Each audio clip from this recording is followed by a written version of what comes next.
శివాయ ఓం నమః శివాయ ఓం నమః శివాయ ఓం నమః శివాయ ఓం నమః శివాయ ఓం నమః శివాయ ఓం నమః శివాయ ఓం నమః శివాయ ఓం నమః శివాయ ఓం నమః శివాయ ఓం నమః శివాయ ఓం నమః శివాయ ఓం నమః శివాయ.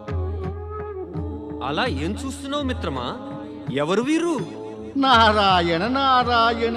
బాధ కలుగుతున్న నీ ప్రశ్న విని అత్యంత దుఃఖము కష్టము కలుగును. ఎప్పుడు చూసినా చిన్నవారు తమ పెద్దల గురించి తెలియకుండానే వారిని గౌరవించడం అన్న తలంపేరానివ్వరు. ఏం జరిగింది? సరే, నీవు ఇప్పటిదాకా ఇది తెలుసుకోలేదా ఏం జరిగిందో? నారాయణ నారాయణ. వర్తమానము గడిచిన వాటిని గౌరవించ తిరస్కరిస్తూనే ఉజ్వల భవిష్యత్తును పొంద చూస్తారు ఈ చిన్నవారు. కానీ భవిష్యత్తును ఉజ్వలంగాను వర్తమానమందు కోరినది పొందగలిగేది ఎప్పుడంటే పర్వత. మరి వారికి తోడుగా గడిచిన దాని పట్ల గౌరవం ఉంటేనే. ఈ గడిచినది వర్తమానము భవిష్యత్తు చక్రాల్లో ఇరుక్కుపోయావే మిత్రమా. కాలంలోని నిజం జగతి అందలి అన్ని సత్యాల కన్నా శ్రేష్టమైనది మిత్రమా. ఈ మూడు కాలాల నిజమందే జగతి అన్ని సత్యాలు సమన్వితం అయ్యాయి. వీటి జ్ఞానమే లేకుంటే శేషజ్ఞానం ఎందుకు ఉపయోగపడదు. దేన్నైతే ఇరుక్కుపోవడం అంటున్నావో మిత్రమా, వాస్తవమందు అదే జాగృతి. నా మిత్రుడు ఆ గురువు బృహస్పతికి శిష్యుడు అయిన పిదప కూడా నీవు ఇది కూడా తెలుసుకోలేదా? వీరు ఎవరో? ఇంతకు పూర్వం వీరిని ఎప్పుడు చూడనే లేదు. అంటే నువ్వు జగతి అందలి మహామహావ్యక్తులని తెలియక, గౌరవించక, అర్థం చేసుకోకే గొప్పవాడిపోతావా? ఎలా సాధ్యం? ఎలా సాధ్యం మిత్రమా పర్వత? గొప్పవారవటానికి ప్రథమంగా జగతిలోని మహానుభావులందరి సమ్ముఖాన వినమ్ర మనస్కులం అవ్వాలి. నీకున్న అనుభవం నాకన్నా అధికం మిత్రమా నారద. అందుకే నీవంటున్నది నిశ్చయముగా సత్యమే అగును. నీవు చేసిన ఈ సద్బోధని నేను నా మనసు యందే నిలుపుకుంటాను. ఇప్పుడు చెప్పు, ఎవరు వీరు? వీరు శివభక్తులైన చ్యవన ఋషి. ఈయన ఎంతో కాలం దాకా శివారాధన చేసి ఒక కొత్త ఇతిహాసాన్నే రచించినారు. ఇక ఆమె ఆయన ధర్మపత్ని దేవి సుకన్య. మహారాజైన శర్యాతి కుమార్తె రాజకుమారి అయి ఉండి కూడా స్వతంత్రంగా వృద్ధుడు ఋషి అయిన చ్యవనుని పత్ని అయింది. ఓం నమః శివాయ. ఎంతో కాలం శివారాధన చేశారా? అయితే వృద్ధుడైపోయి ఉండాలి. కానీ ఈయన యువకుడే. సుకన్య వీరిని తన పతిగా స్వీకరించినప్పుడు వీరు కేవలం వృద్ధులే కాదు, అంధులు కూడా. స్వయంగా సుకన్యయే తన చేతులతో ఈయన కన్నులు పొడిచివేసింది. వృద్ధులు అంధులు కూడానా? అయితే మరి యువకుడు దృష్టి కలవాడు ఎలా అయ్యాడు? నారాయణ నారాయణ.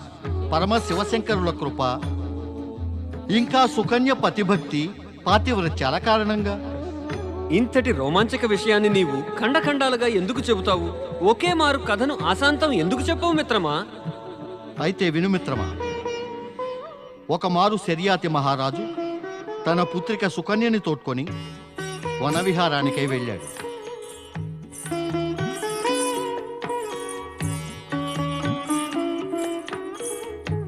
రాజకుమారి సుకన్య, అవేమిటో చూడు.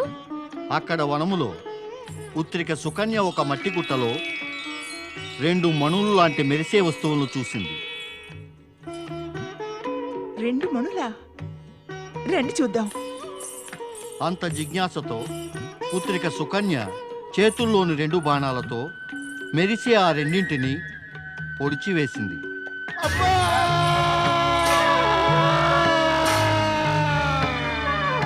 ఎవరు పొడి చేశారు నా కళ్ళని?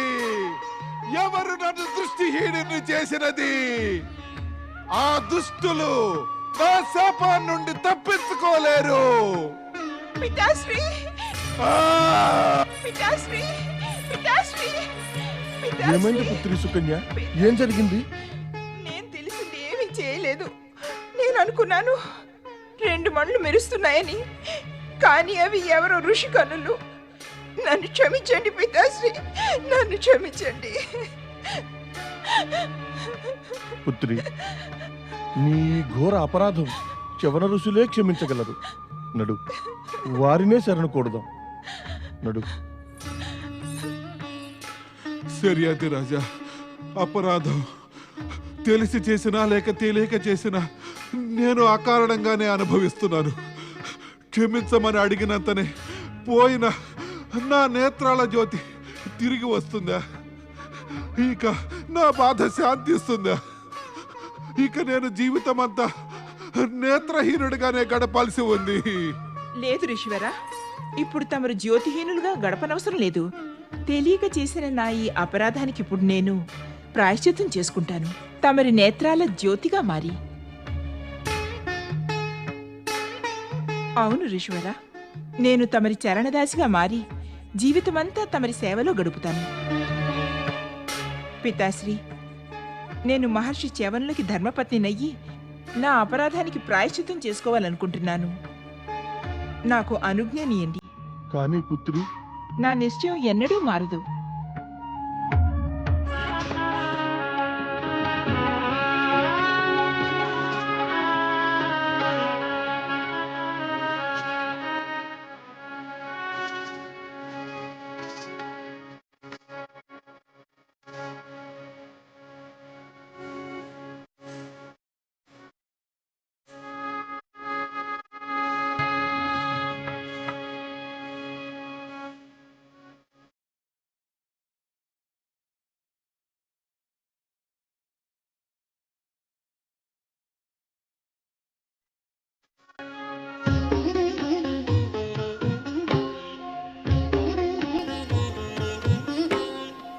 మేం నీకోసమే ప్రతీక్షిస్తున్నాము సుకన్య.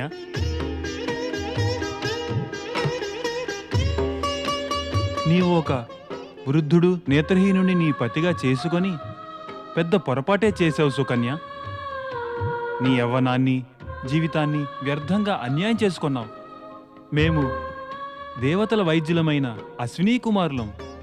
నీవు మా ఇరువురిలో ఎవరినైనా ఒకరిని పతి రూపంలో స్వీకరించి నీ జీవితాన్ని సఫలం చేసుకోవచ్చును. ఇక మేము మా దివ్య ఔషధములతో నీ పతికి తగిన చికిత్స చేసి ఆయనకి దృష్టిని, యవ్వనాన్ని పునఃప్రాప్తింపజేస్తాం. ఇక నీవును పాప విముక్తురాలు అయిపోతావు.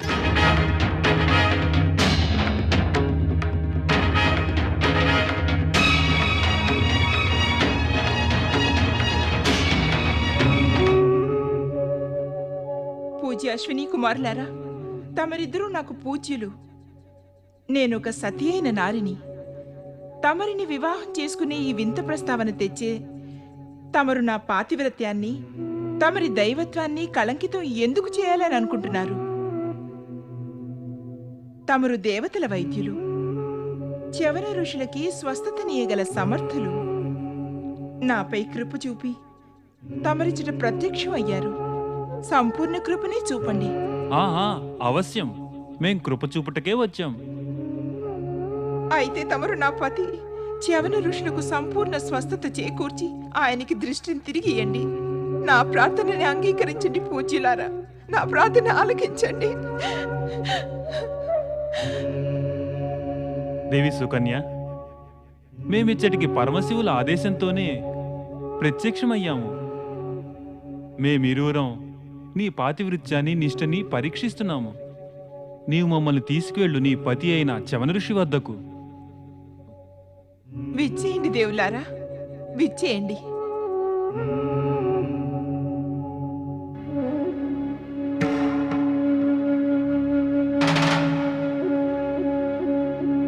మహర్షి, ఇప్పుడు మెల్లగా లేవండి.